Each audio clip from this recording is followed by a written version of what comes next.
나야겠습니다.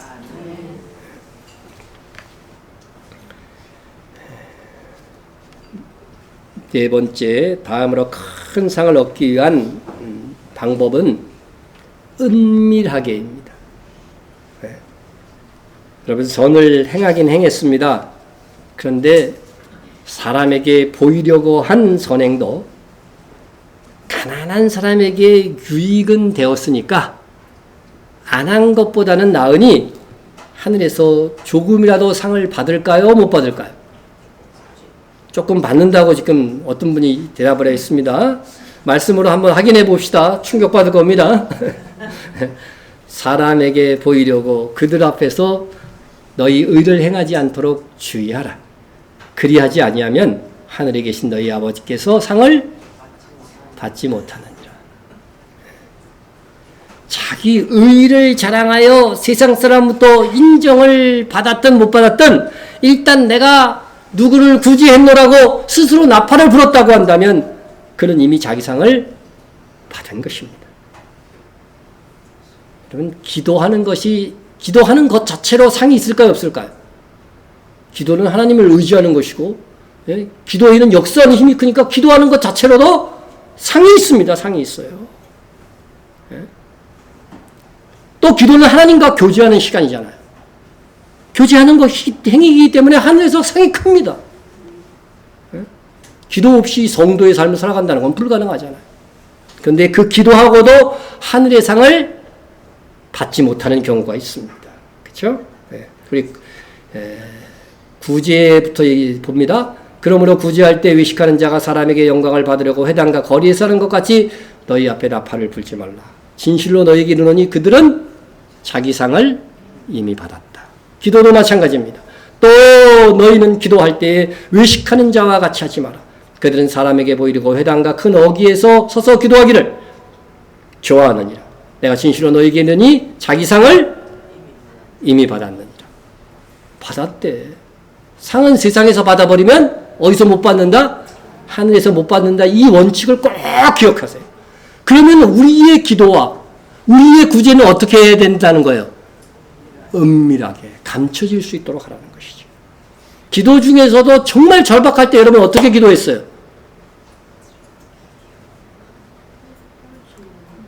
그렇죠. 금식하면서 기도하잖아요. 이게 가장 절박한 기도, 금식 기도.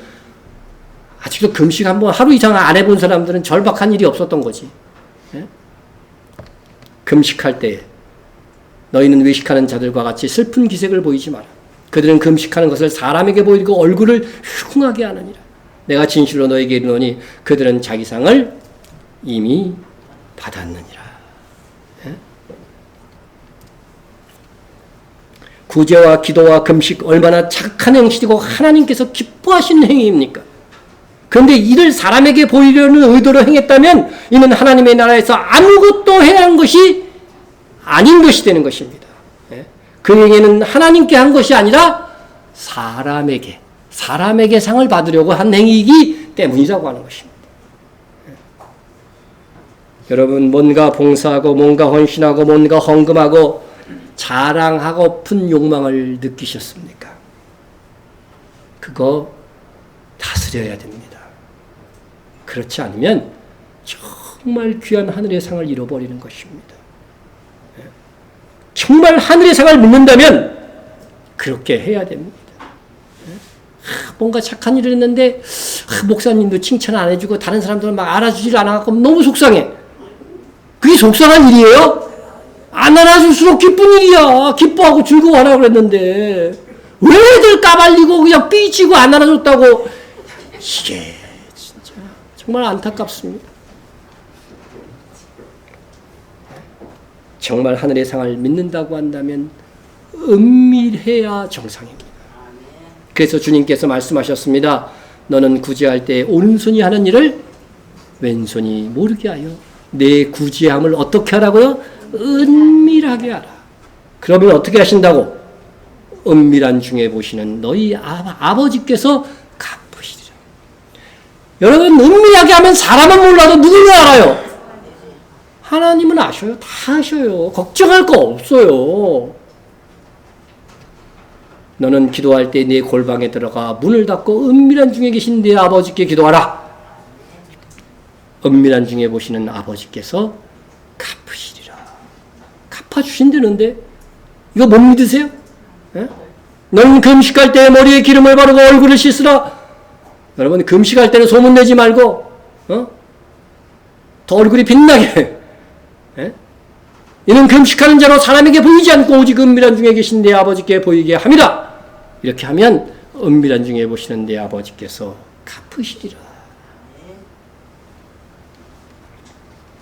주님은 다시 오실 때 줄 상이 있다고 하셨는데 하나님께서 은밀하게 행한 것만 보시겠다고 합니다. 은밀하게 행한 것만 상 주시겠다고 하십니다. 그 상은요 아버지께서 주실 상인데 예수님이 받아서 오시는 거거든요. 그런데 하나님 아버지께서 주시는 그 상은 받으려면 핵심이 뭐냐? 핵심이 뭐냐? 은밀한 중에입니다. 여러분의 한 선행이 다른 사람이 알지 못하고 있는 것이 얼마나 있습니까? 나는 선행한 것마다 다른 사람들한테 다 까발려갖고 다 알고 있어. 다시 해서 다시. 내가 하나님께 분투하며 애절하게 기도하고 간절한 소원을 가지고 금식한 적이 얼마나 있었습니까? 참 우리 성도 중에 이런 분들이 있어요. 항상 저분은 꾸준하구나. 남편도 또 다른 사람들도 주변 사람들도 왔다 갔다 하는 사람들이 있는데 꾸준한 분이 있어요. 보이지 않지만 그게 정말 하나님이 보시기에 귀한 것입니다. 은밀하지만 꾸준한 그 자리를 지키고 그 사람 때문에 보존되는 아름다운 주변들이 보입니다. 상을 받을 것입니다. 우리의 헌신과 수고와 기도와 금식이 다른 사람에게 알려질 수는 있습니다. 내가 소문 안 내도 알려질 수 있어요. 그것으로 상을 잃는 것은 아닙니다. 단 우리가 스스로의 입으로 행위로 은근하게라도 남에게 보이려고 하는 의도가 있었다면 상을 잃는 것입니다. 우리는 남이 나의 선행을 알아주는 것으로 뿌듯하게 그렇게 여겨서는 안 될 것입니다. 남이 알지 못하는 많은 선행의 비밀을 내가 가지고 있는 것, 그것으로 행복한 신자가 되어야 됩니다. 이게 성숙한 거예요. 지금까지 그렇게 살지 못했다면, 선을 행하는 족족 알아달라고 나팔을 불고 다녔다면 지금부터라도 명심하고 그렇게 하십시오. 은밀한 선행을 통하여 상 받는 여러분이 되시기를 축원합니다.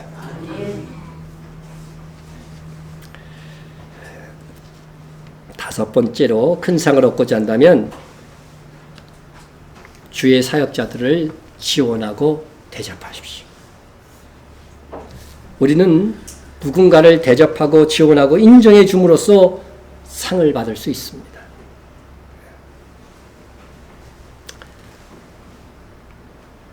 너희를 영접하는 자는 나를 영접하는 것이요.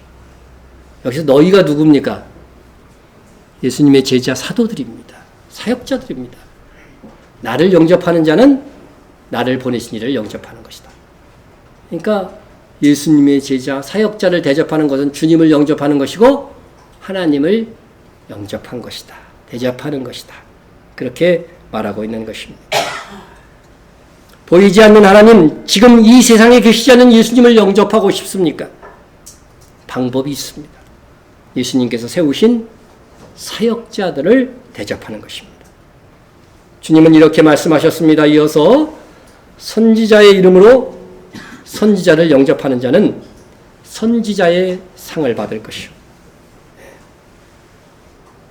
여러분, 이 말씀을 하늘의 상을 사모하는 우리는요, 획기적이고 놀라운 말씀으로 받아들일 수 있어야 됩니다. 선지자의 이름으로 선지자를 대접한다는 것이 무엇일까? 주석에 보면 그렇게 되어 있더라고요. 그가 선지자이기 때문에 그를 영접한다면 그는 선지자가 받은 상을 받게 될 것이라고 하는 것입니다.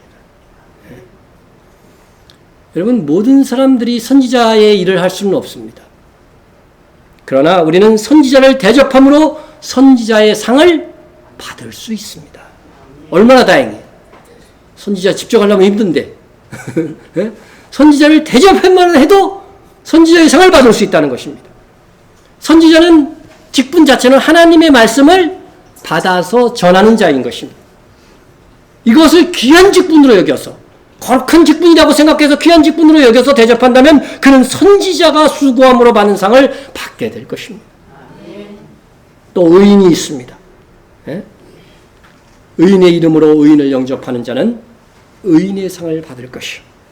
복음대로 살다가, 오직 믿음대로 살다가 악한 세상에서 철저하게 말씀대로 사노라면 어떤 사람들은 더 잘되고 풍성해질 수도 있습니다. 예? 그러나 어떤 사람은 진리를 사수하려다가 직장 선택에 어려움을 겪기도 하고 때론 직장을 잃기도 합니다. 많은 이득을 취할 기회를 놓치기도 합니다. 그런 의인들을 돕고 격려했다면 그는 그 의인이 받을 상을 함께 받게 될 것입니다. 또 이어진 말씀을 들어봅시다. 또 누구든지 제자의 이름으로, 예수님의 제자들이에요. 예수님의 제자를 작은 자라고 표현하고 있습니다. 제자의 이름으로 이 작은 자 중 하나에게 냉수한 것이라도 주는 자는 내가 진실로 너에게 이르노니 뭐라고 합니까? 그 사람이 결단코 상을 잃지 아니하리라 하십니다. 여러분, 예수님의 제자들을 대접했습니다. 그리스도의 제자라는 그 이유로, 넓게 보면은 그리스도 안에 있는 사람들이 다 그리스도의 제자입니다. 그를 대접했다는 이유로 냉수한 것을 대접했다고 하는 것은 선행에 있어서 가장 적은 단위일 것입니다. 가장 기초적인 수준입니다. 그러할지라도 예수님의 제자라는 이유로 대접한 것이라고 한다면 주님이 말씀하십니다. 그 사람은 결단코 상을 잃지 아니하리라. 제자들은 주님으로 보냄을 받은 이 사도로서 복음을 전 세계에 전한 자들입니다. 따라서 오늘날 복음을 전하는 목회자, 선교사들이라고 할 수 있습니다. 선교사라고 하는 이유로 우리가 그를 지원하고 대접하는 것은 주님께서 결단코 상을 잃지 않을 것이라고 단언하신 복을 얻는 길입니다. 주의 사역자를 존중히 여기는 것은 상을 얻는 것입니다. 특별히 사도와 같이 복음을 전하고 가르치고 헌신한 자들을 귀히 여겨 영접한다고 한다면 더 큰 상을 얻게 될 것입니다. 성경에는 가르침을 받는 자는 말씀을 가르치는 자와 모든 좋은 것으로 함께 하라는 말씀도 있습니다. 특별히 해외에서 수고하다가 오신 선교사님을 존중하고 혹은 또 은퇴하신 선교사를 섬기는 것 등등의 행위도 주님께서 말씀하신 제자의 상을 얻는 길이 되는 것입니다. 물론 우리 교회 선교사들을 돕고 지원하는 이 모든 일들도 여기에 포함됩니다. 이렇게 우리가 영접한 선지자, 의인, 선교사 등 주의 사역자들이 수고한 상을 우리도 받게 되는 것이라고 한다면 이왕이면 진실한 더욱 수고한 사역자들을 지원하고 영접하는 것이 더 큰 상을 얻는 길이 될 것입니다. 어떤 선교사를 우리가 대접해주고 지원했는데 그 선교사는 사실 공적이 별로 없어. 그러면 우리의 삶도 어떻게 돼요? 별것 아닌 것이 되는 거죠. 이왕이면 진실되고, 그죠? 성과를 내는 선교사를 더욱더 우리가 지원하고자 해야 하는 것이죠. 제가 대표해서 그렇게 하려고 노력하고 있습니다. 여러분들이 저분은 정말 주님의 뜻대로 진실하게 사역하는 분이라고 여겨진다면 성심껏 지원하고 영접하는 일에 동참하십시오. 그러면 그가 한 놀라운 공적들이 나의 상급으로 쌓여지는 것입니다. 주의 사역자를 영접함으로 하늘의 상을 침노해가는 여러분이 되시기를 주의 이름으로 축원합니다.